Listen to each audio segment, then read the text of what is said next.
Then another thing that bothers us is time. Most people nowadays say, I have no time. Of course you don't. Because you are not aware of the present. You know, the present is represented on your watch by a hairline that is as thin as possible, as is consistent with visibility. And so everybody thinks the present is, instead of,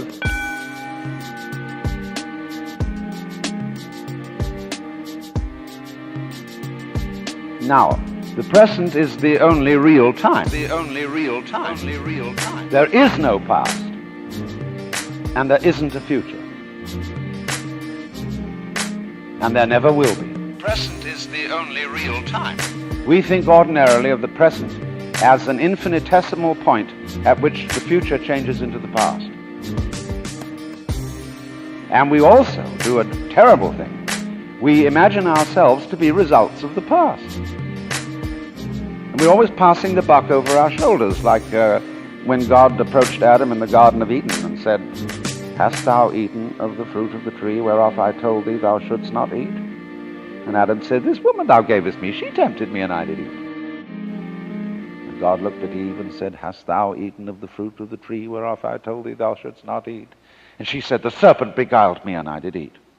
And God, out of the corner of his eye, looked at the serpent. The serpent said nothing.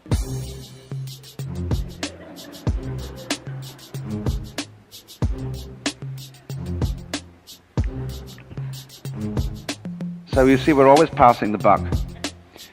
We don't realize that the past is caused by the present, as the wake of a ship flows back from the prow.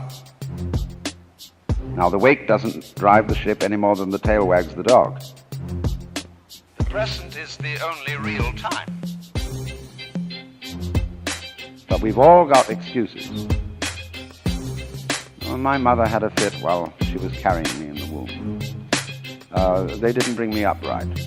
And then they go to the mother and say, "How is it that you could have been so irresponsible with your children?" And she says, "Well, it was my parents who didn't bring me up right either." And so everybody passes the buck. But the truth of the matter is, it all begins here. This is where the creation begins. And you're doing it and won't admit it. Because, of course, you're all God in disguise.